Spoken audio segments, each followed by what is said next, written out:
Hi, everybody. It's Nathaniel Avila reporting from Dallas County, and I'm here with Ruby Rodriguez reporting from Atlanta. And we're here joined with our guest, Dr. Kari Whaley, reporting from Orlando. How are you doing? Hi, doing good, Nathaniel. How are you and Ruby doing? I'm doing pretty good. What about you, Ruby? I am well. Thank you. Just here in Atlanta, enjoying it, not wanting to leave. But yeah, I'll be leaving tomorrow morning, sadly. Okay. So, so, tell us about yourself, Doctor. Well, thanks, Nathaniel. So I am a course director at Full Sail University, which is, of course, where we met. And in my fun free time, I also do stand-up comedy, which I guess is a little bit about what we will chat about later. Yeah, we're going to be talking about stand-up comedy. We're going to be talking about the pros, the cons, what's it like doing stand-up comedy in this new PC age, uh, what's good, what's bad, the people you meet at these stand-up shows, that kind of thing. We're all going to cover that today. So, yeah. That's doctor and a stand-up comedian. Do you sometimes use some material that of your encounters as their material? Never anything from my current job. So that's like my rule is that I don't perform. So like I still write, right? Because the HIPAA and all my that. current job. Yeah, but like just kind of I leave that off limits. But I do talk about jobs that I've had before this and stuff like that. So. Yeah. So next we're going to be talking about. I'm sure you have some stories. Yeah. Could we get like a little sneak peek of like a minute of your tight five on this podcast? Oh my gosh. Well, I didn't plan for that. So maybe, except here's like the wild thing is like I haven't had to tell a joke without notes because everything has been on Zoom. So I don't know that I could do it totally from memory without any rehearsal. Okay, that's all right then. But so now we're going to talk about the good news segment. So Ruby here is going to be talking about a little current events about what's going on. So yeah, take it away. Yeah. So like mentioned, this episode is going to be about comedy, but I did want to touch a little bit on news. So we've had a lot of bad news lately. So when there is good news, we want to share that as well. So I have some voting updates. 22 million ballots have already been cast. So that's good news there. In Harris County, Texas, specifically, had over 100,000 in-person early votes 4 days in a row. So that's pretty awesome as well. 9 of eligible voters in Travis County, Texas, registered to vote, and that's a record-breaking 97%. Like that's there. Also, more than 50% of the ballots in Wisconsin have been returned. So good news. That's as of Saturday. Some more good news that I wanted to share is the fact that is a new Black-owned bank that was funded by this very famous rapper who's also an actor, Killer Mike, which is like so odd at that, but it has already received funds within the last 24 hours. So that's pretty awesome. It is a Greenwood Bank that was created by Ryan Glover, which is the first African American nationwide broadcast network. So that's good news there. All right. Pretty good. I also have some information about the 2020 was actually awarded to the World Food Program for their work in addressing hunger around the world during the pandemic.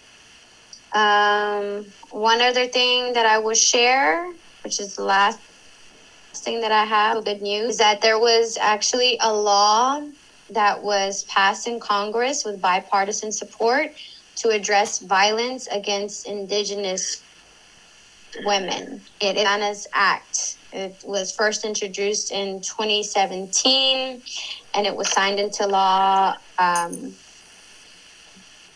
week after passing in both the House and Senate earlier this year. So that's the good news that I have for awesome today. And hopefully we'll get some. Yeah, like I heard that in Florida, it was like a record-breaking amount of Democratic voters who voted early in that state, which is the first time in recent history that has happened. It's usually the Republican voters that do that, but this year we've seen like a record number of Democratic voters voting early. So let's see what happens in a couple weeks. It's in 3 weeks, I think. Yeah, and if you guys have any good news, yourselves that you'd like to share, this is the time to do it. It was, presented for. So if you have any good news yourself that you'd like to chime in with, by all means. Right. Dr. Kari, We'd do you love have to hear it. anything happy going on in your life that you've seen? My air conditioning died a couple of weeks ago, and it's getting fixed this week. Hooray. So that's my personal good news. Yay! Hurrah! Hurrah! Yay! All right, so let's talk about stand-up comedy.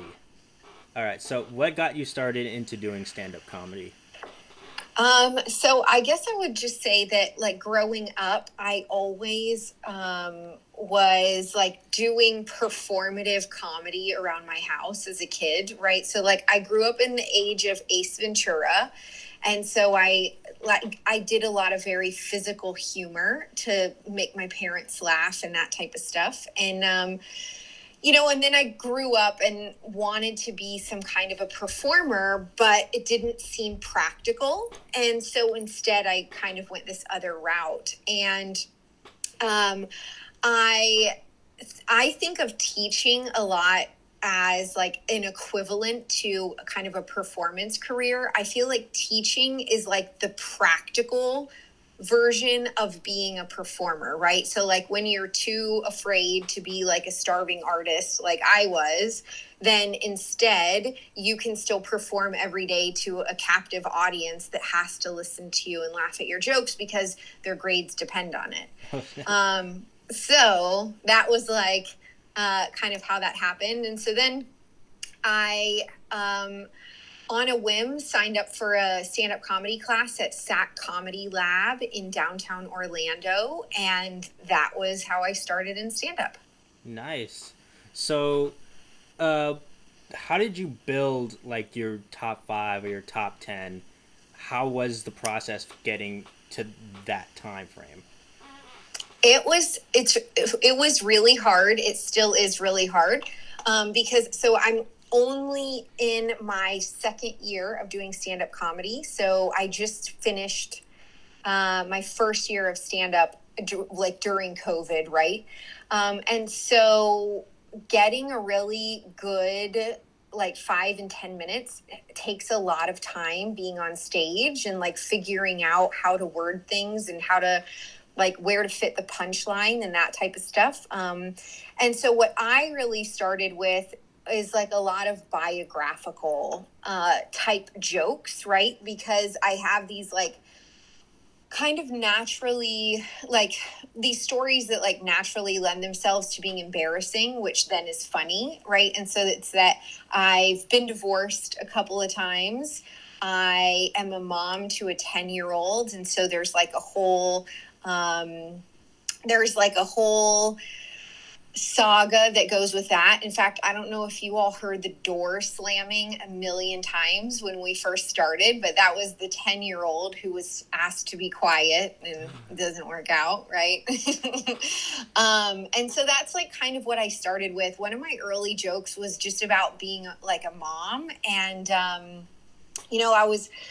I had a lead in about just, difficult things that we deal with, and so like one of those really difficult things, especially as a woman, is wearing a romper, because if you've ever worn one, they're really hard to get out of by yourself, right? And so I don't know, Nathaniel, if you're wearing rompers, but they're tricky, especially if you're drunk, right? And so like if you're drunk, trying to get yourself out of a romper by yourself is nearly impossible. But then if you're a mom and you're like day drunk, and you have to, when you're a mom, you have to take your kid with you into like the bathroom, because you can't just leave them. They have to come and like sit in the ladies' room.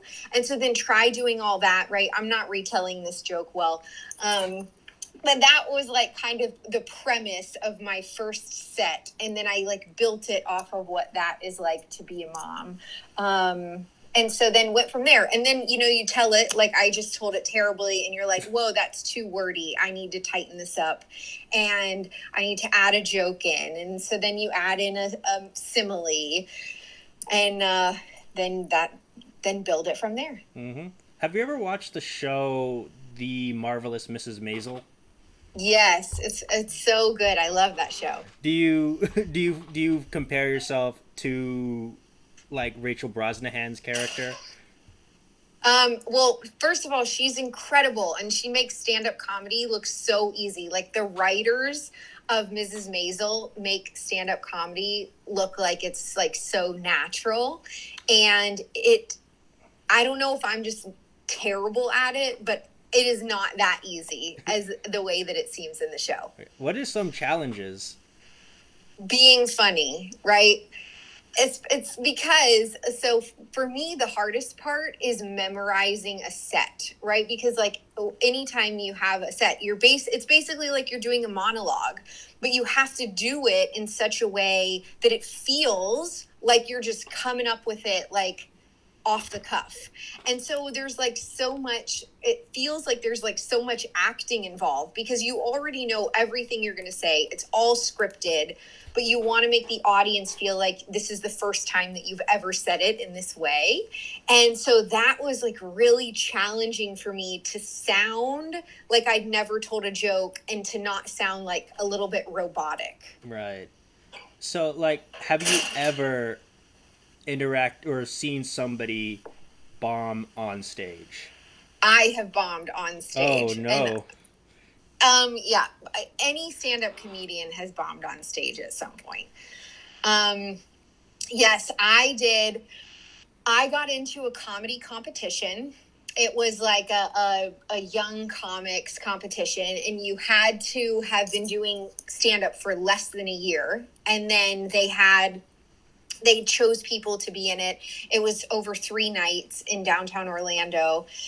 And I hated my opener. And so the day of the show, I rewrote my opener, which is like the worst thing that you can do. Like that's what they say is like never change your set on the day that you're performing it.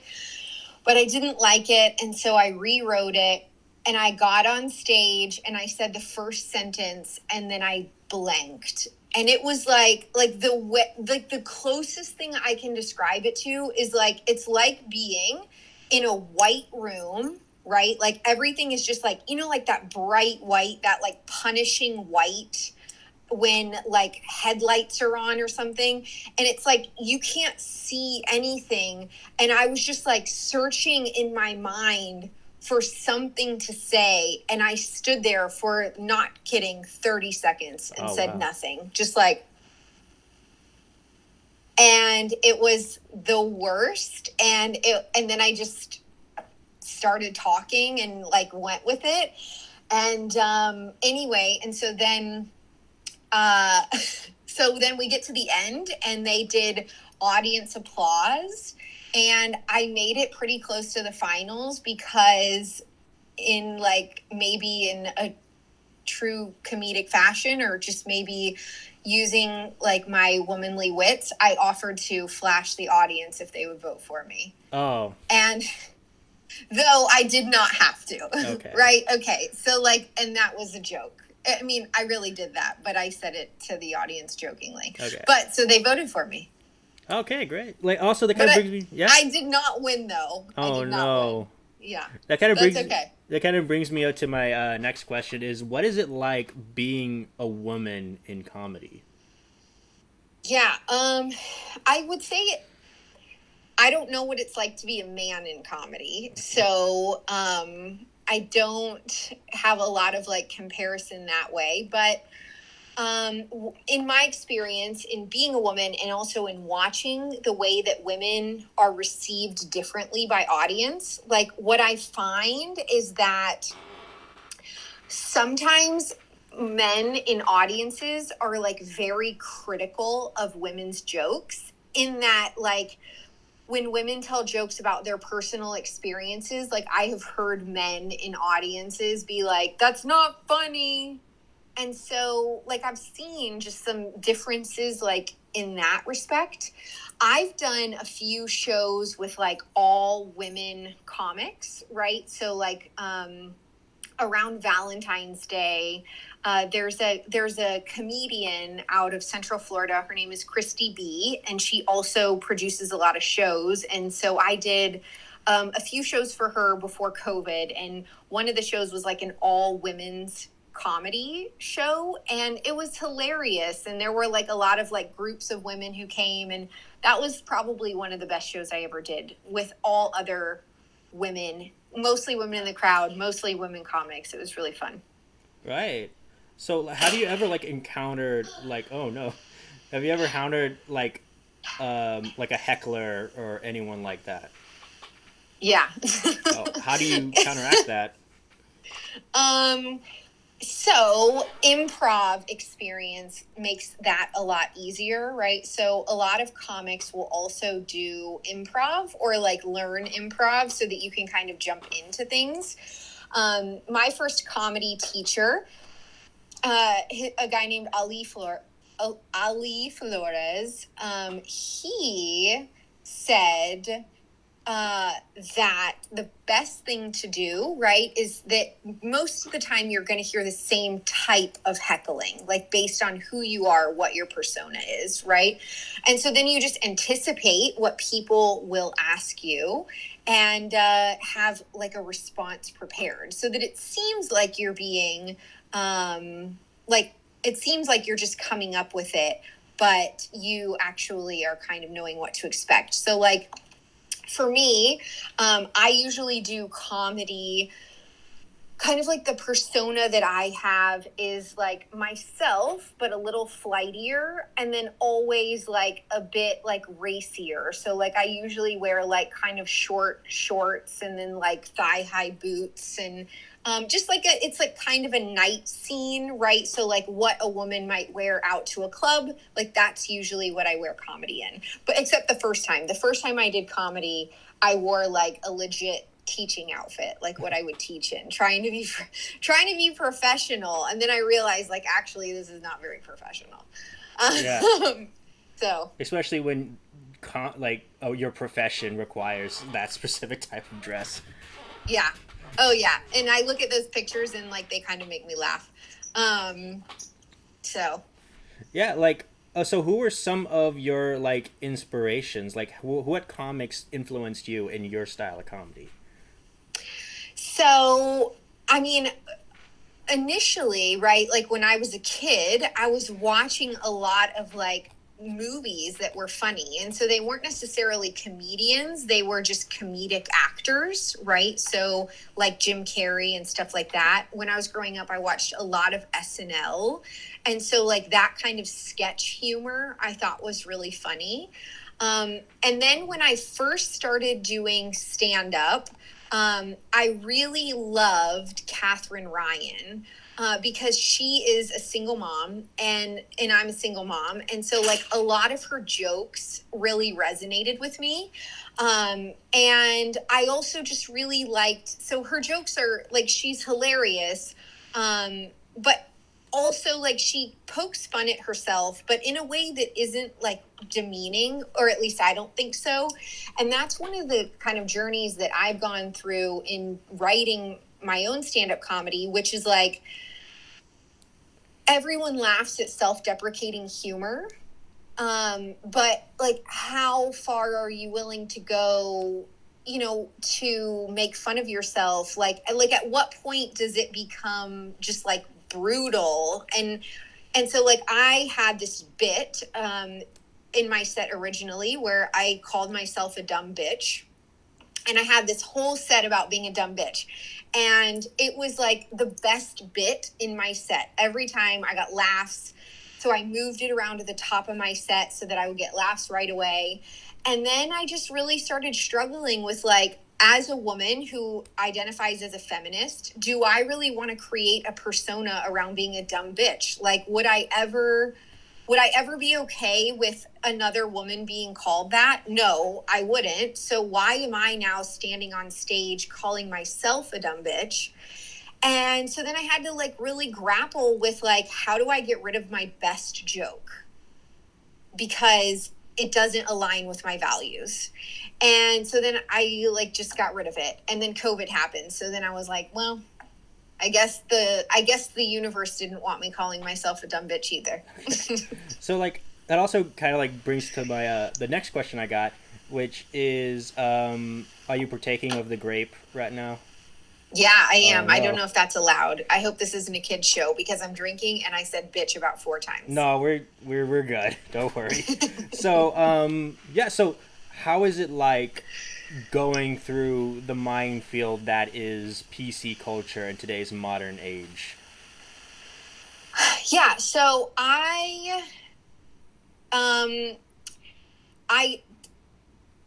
don't touch a lot of stuff in comedy, right? Unless it has to do with myself personally, right? So like I like to stick to a lot of personal stories because I feel like as long as you're approaching it as a personal experience, then it's less likely to be like generalized and potentially like cause harm in a way that wasn't intended, right? Because like if I'm just talking about me and like, oh my gosh, I did this really dumb thing and here's what it is, then the audience is like really clear that it's just about me. That being said, I mean, I do like I talked about with my one joke is like I do talk about myself a lot. And so originally when I started writing, I wanted to write a lot about like I wanted a lot of my bits to like talk in juxtaposition, right? Because like I am a bit of a juxtaposition in that I have a doctorate, right? And all this education, and I wrote a dissertation funded by the European Union, right? So like there's this piece in this huge project that I worked on. And then I also sometimes find myself doing these really flighty, like airheaded things. And so I thought like that would be like a really fun point to write jokes around, like having this distinguished academic career, but also kind of being an airhead. And so then I kind of built that into a bigger persona, like exaggerated a little bit what that means, and then built that into something different. And so what I've had to be careful of in doing that is, like I said, like, am I talking about myself in a way that I would want women in general to be spoken about? And there are times, especially like when I was very first performing, that I look back on that and I like cringe and I'm like, oh, I can't believe I said that. But you know, like you just evolve and you figure it out. And it's just like any type of like evolution that you experience in identity. Like you start with jokes and then you realize like this doesn't really fit me and this doesn't fit the kind of person that I want to be, and so you get rid of it and you write a new one and go from there. Yeah, it also kind of reminds me of what happened with Kimmel recently, that he was portraying an African American basketball, I think it was Shaq, on the Man Show, and that kind of resurfaced a little bit.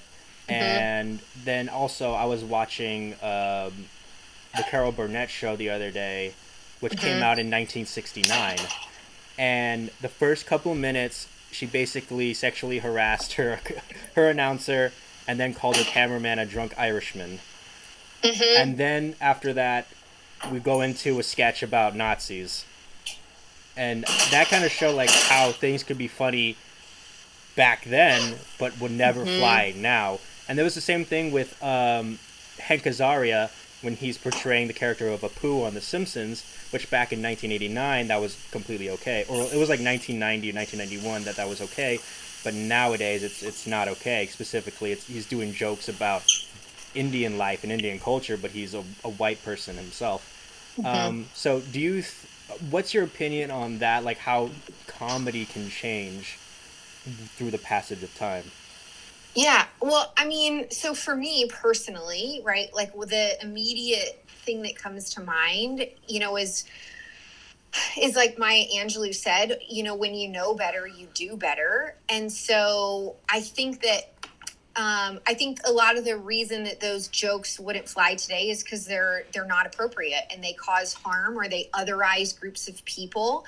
And now as a society, we know better. And so like, hopefully we're doing better. But yeah, like I've heard some jokes that are like pretty cringy and don't age well. And also like, I would say that I am sure I have told jokes that if I heard them today, I would be like, oh my gosh, I can't believe I said that. Or I can't believe that I thought that was funny then. And so I think it's just this process where like we're learning to be more inclusive as a society. And so like, as we become more inclusive, then what we find funny changes, and like what it is acceptable and isn't acceptable changes. And I also, I want to say like, that doesn't mean that it was okay then, right? That doesn't mean that like, that certain jokes were okay when they were originally told. And it doesn't mean that they didn't cause harm then, because I'm sure that they did. I think we now just have like a greater collective awareness that maybe we didn't have then. Or maybe society didn't care then, right? Like maybe it isn't about awareness at all. Maybe it's just that like then people didn't care. Now there's like a different level around that. So yeah. Ruby, do you have any questions? Yeah, I recently watched a comedy show, and the guy sounded like he had not updated his material at all. Like, he is older as well. He was kind of like in his 40s, I guess, early 40s, late 30s or something. But the material that constantly made me cringe, and I was like, I don't see how people think that's funny. Like, how do you think that that's funny? And like, to me, it's like, if your jokes, like if you think that making fun of someone or a certain type of person is funny, like, you're funny. Like, I really don't. If you have to use someone else, like, to make process funny, like, you're not really food. So like, cringy, and just hearing him like mimic how he thinks Asians sound and how Asian women sound, and making it sexual as well. Just like, oh my God, like, dude, please stop. Like, it was bad. So, like you said, if we know better, do better. And it wasn't funny. I'm sorry, but it's not funny. Yeah. And I also think, Ruby, like, that is why it's important to have like different voices in comedy, right? So like one of my other favorite comedians is Ali Wong. And like, I just like the way that she talks about pregnancy and being a working mom and all of these things. Like, I feel like the more representation you have, like the more diversity that you have in comics, then the jokes change, or even just the jokes that we're seeing and hearing change, because we're getting them from a variety of voices and perspectives. And so also, I don't know if you all have heard this, my son just decided to pick up the ukulele this week, and so that's happening in the background. Oh, we're gonna get some music, some aloha, oi, aloha, something. Oi. So yeah, it kind of also reminds me, like, I know Seinfeld has gone on record saying that, like, I can't talk about anything nowadays because everything's offensive and blah blah blah blah blah. Which I don't know, like. Curtis Connor, who is another comedian on YouTube, and he also does stand-up in like clubs in Canada, has said that it is so easy to say non-offensive things because there's a multitude of subjects that you can talk about and make jokes Yeah. about. And if you can't make a joke without being offensive, then you're probably just not that funny. Yeah, well, it's like so my comedy teacher, one of the first things he said is like, anybody can say something that's offensive and get a laugh, right? Like anyone can do that, but it takes more skill as a comedian to, write these jokes that are truly funny and they're not just like outrageous because you just said something outrageous. Right. And so like so this is still something like I'm really new to, but my whole first set, right, is just about joking about marriage and getting divorced and, what it's like to raise a kid. And so you can tell jokes about all of those things and not once have to broach a topic that is, harmful or that otherizes people in any way. Right. So it can definitely be done. And I mean, I guess I would say that we also just have to like take time to think about, being intentional about it. So like, how can I write jokes that are funny without causing harm to a group of people? Right. So have you ever encountered a person who thinks he is like the funniest person in the world, but actually really isn't? I mean, I feel like my students probably say that about me every month, Nathaniel. I wouldn't say that. I would say you're like the funniest person in the world. I'll be thank you. I'll be like, get by Sarah Silverman, Mary Louise Dreyfus, Ellen DeGeneres, sit down. We got a new comedian in the group. Those are big names. Yeah. I mean, I think that definitely happens. Oh my gosh. I once went to an open mic night, right? Yeah. So like open mics are the way that you get your material working. It's how you get invited and booked for shows. So you like have to do it at the beginning of your career. So I'm still in that phase where I have to do open mic nights. And, I remember, I don't even remember the comedian's name, but he was like an older white man and he got on stage in downtown Orlando and he literally just started singing a song and the only words in the song were black people. Like that's it, the phrase black people. And he would be like, da da da da da da da, black people. And it was the weirdest set I think I have ever seen. Like everyone in the audience just like did not know what was happening. Like everyone was just like so caught off guard because there weren't even like I don't even remember there really being punchlines or anything. It was just like that singing and everyone was just like looking at each other. Nobody knew like what to expect or where the set was going. And that was the only time that I ever saw that person at an open mic. I don't remember their name, and I haven't seen them since then. But it was, like, real uncomfortable. Yeah, you probably got banned from that club. I don't know. Ruby, do you got anything else to ask?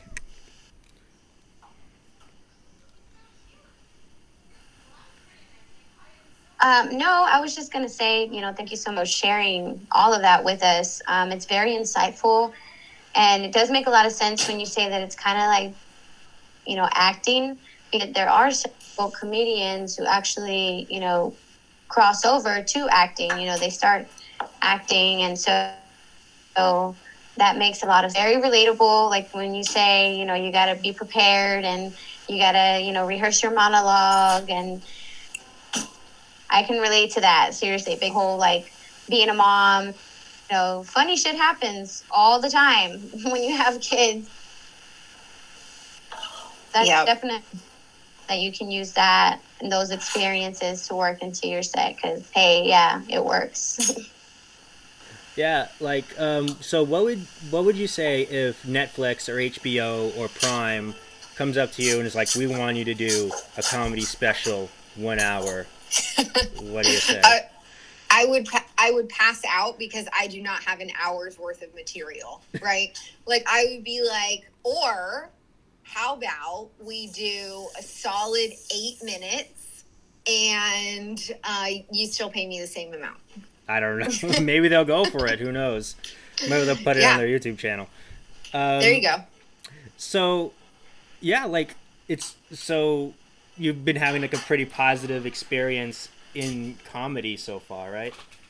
Yeah, I really enjoy it. So I don't know that I will ever be a full-time comedian. I really went into it because I have a great job and I really enjoy it. And I spent a lot of years in college, right? So like 10 years going to school to be able to do the job that I do. And so it was like at 30, I had reached this like pinnacle of my career, accomplished the things that I wanted to accomplish. And then I thought like, well, what's next? Like I can't just see myself doing this for the next 20 years. It's really great, but I'll be really bored.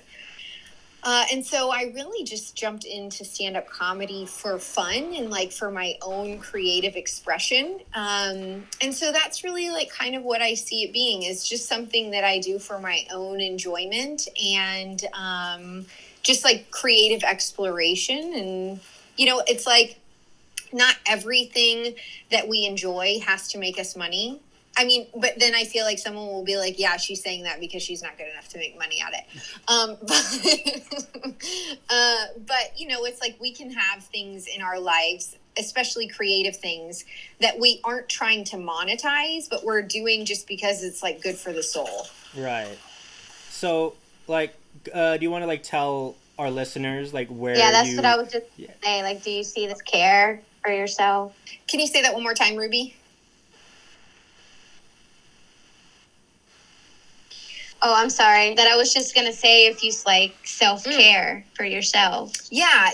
It's just like just to be able to do something enjoyable, right? Like I feel like some people like going to the gym or whatever. And I just like to write jokes about taking my kid into a public bathroom and trying to like get a romper off. I don't know. So you can find me on Instagram at Kari Whaley, KariWhaley. Nice. Do you want to tell our listeners where you usually perform at? Well, currently nowhere in person anyway. But on Friday. Okay, hold on. Reese, enough with the ukulele. Okay. So, you can find me on October 23rd, which is this coming Friday. I am doing a stand-up comedy set for a mom's conference. Woohoo, go moms. And it's not just any mom's conference. It is called the Hot Moms Conference. Oh, snap. Oh, snap. So you can find that online or on my social. Okay. Nate, I wanted to talk about one of my favorite comedians. Oh, yeah, go for it.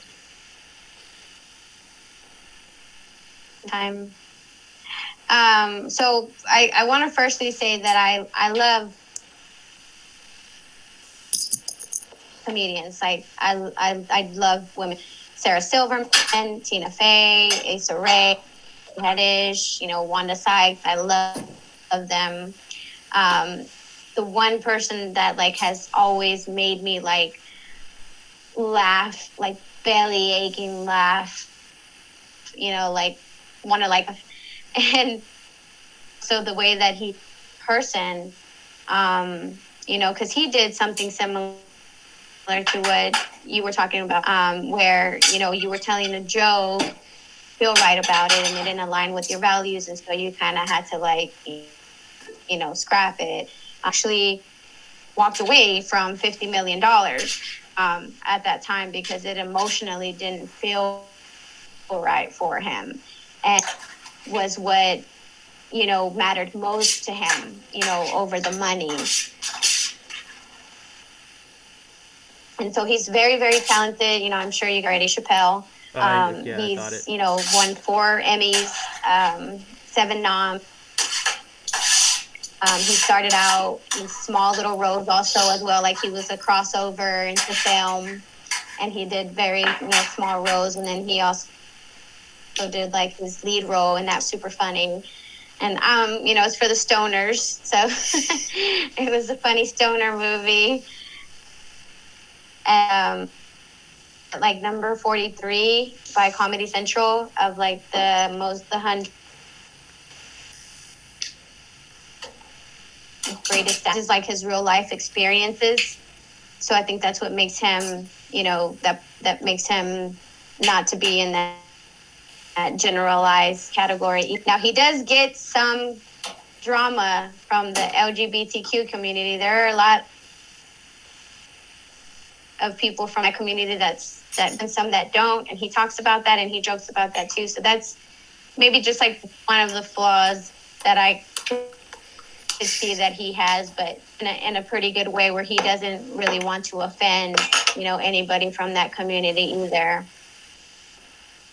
So I thought it was an awesome thing that he did, where he put his piece over the money when he walked away from the Dave Chappelle show, and they were offering him that great comeback, and he was like, hey, I feel better mentally. I'm much better. I took the time off that I needed for myself, and he got back into it, and he was great. And, like he said it himself, he's like, I'm a genius. I don't know what it is, but I'm a genius. I really love him. Yeah, didn't he he came back and he made a Netflix special. I think it was called 8 minutes 46 seconds, where he mostly tackled controversial stuff. Did you see that one, Ruby? Yeah, I've seen all of his stuff. Yeah. Yeah, another one of my personal. I think he very good way. Like one of my personal favorite comedians is Gabriel Iglesias, who's like a majority of his jokes surrounds about him being overweight, but it's not so like self-deprecating, because he constantly celebrates his weight a lot, and I think that's actually pretty good, and I think he's really funny. And I only seen like one of his stand up, and I want to see more. I've seen some of his YouTube stuff, and I'm like, can't wait to see what he does next. So yeah, let's get into some recommendations for something that we've seen that we would like to share with everyone. Dr. Kari, do you want to start? So I am late to the Schitt's Creek party, and I just started watching that a few weeks ago. So that has been on my on my Netflix queue.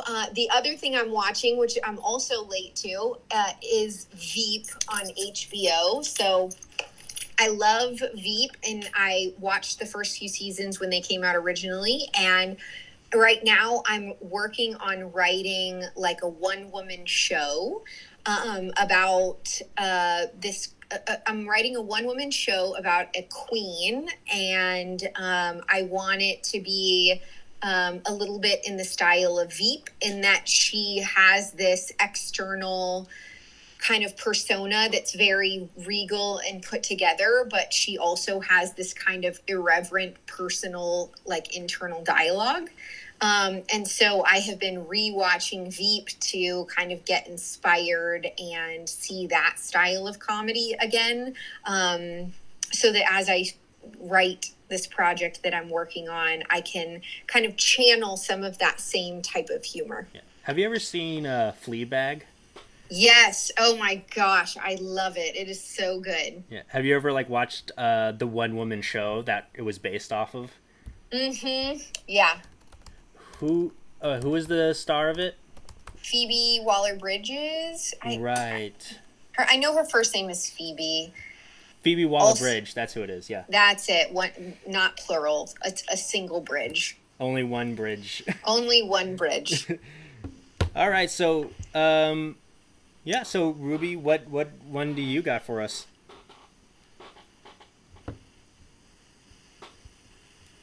Have you seen Spree, Dr. Kari? Which one, Ruby?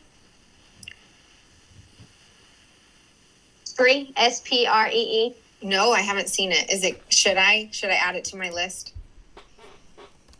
You should. There's a woman comedian that comes out on that as well, on that movie. Okay. It's Good to know. about Thanks for social the media recommendation. and like, Okay. yeah, it's really good. The movie that I was just watching recently, it's like a Netflix special. It's the Hubie Halloween, Oh, that one, the one which with Adam features Adam Sandler. Sandler and the whole like Happy Action crew, which I love most of Happy Madison. You know,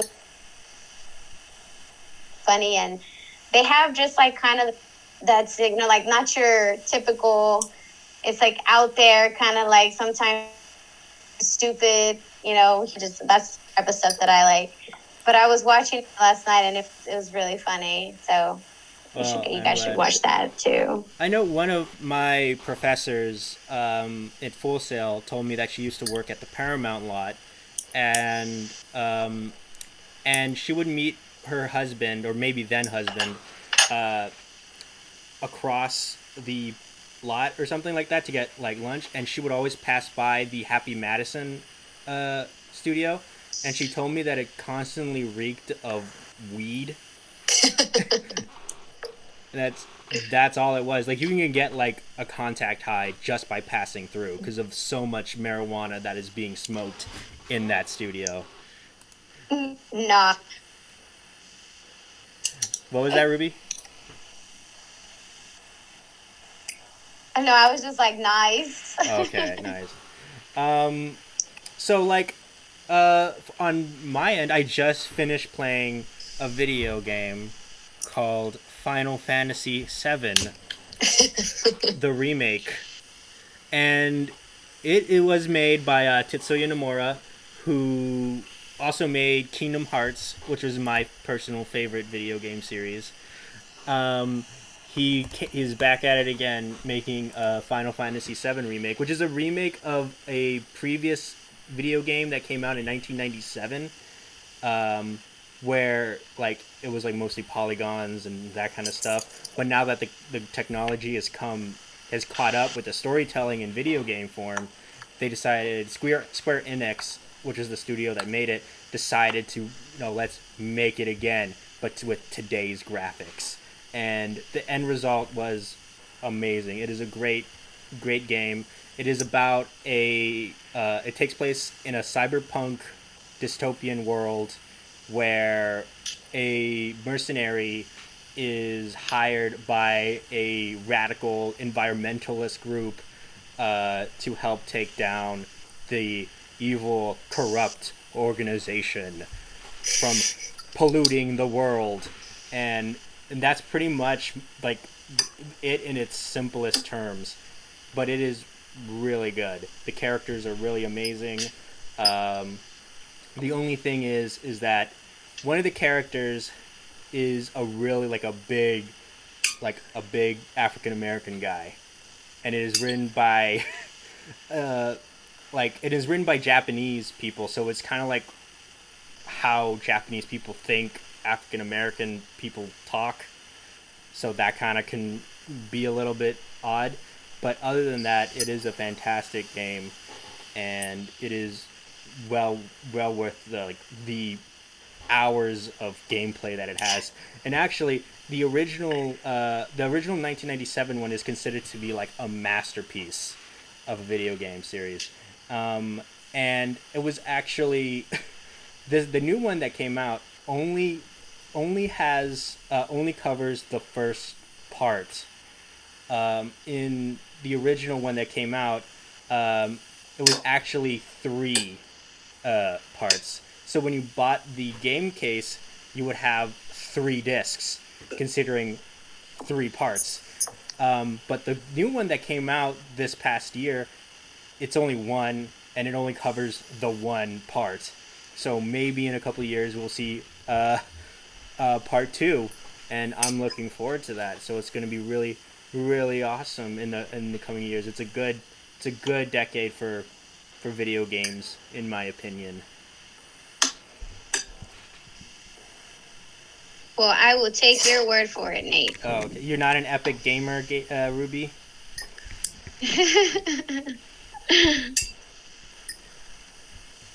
You know me, I'm not a huge gamer like that. You know, the only games that I play are Mortal Kombat, Guitar Hero, and stuff like that. That's still pretty good. Mortal Kombat is pretty big in the. But in the we have just wanted to quickly update our followers on the announcements that we have. Mm-hmm. We're still gonna do the giveaway out, so definitely follow us on IG at Wacky Talkies and also on Facebook so that you can get an announcement when it comes out, or that giveaway when it comes out. And then also our merch site that Nate has been working on it so hard, so I appreciate him for doing that.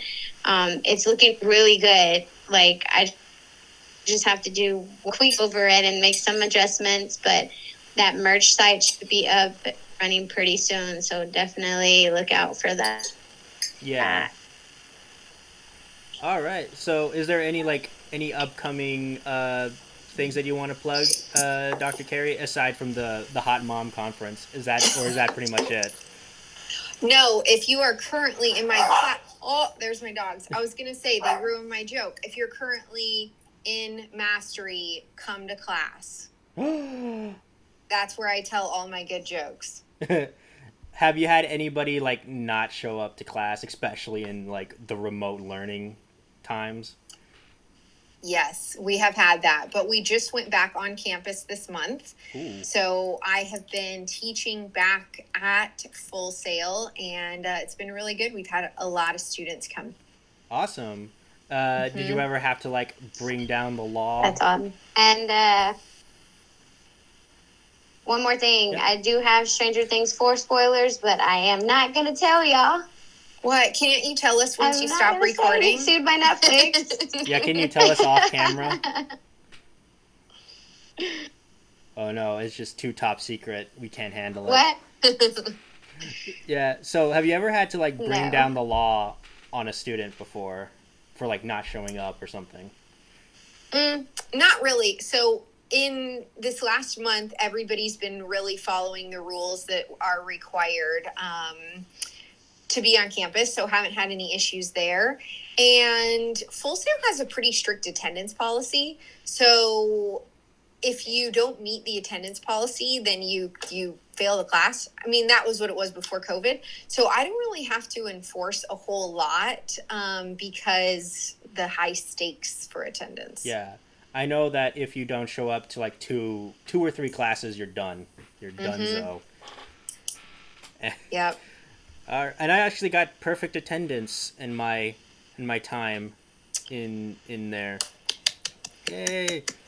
I was a little sad that you did not host our graduation because I was looking forward to it. But that's okay. So I hope you had a good time with us today on the podcast. It was really great having you. It was great to see you both. Thanks for having me, Nate and Ruby. You're welcome. Thank you, Doctor. Have a good time. Have a good day. To see you killing it in the future on all your comedy shows. Thank you so much. All right, I'll see y'all later. All right, bye. Bye.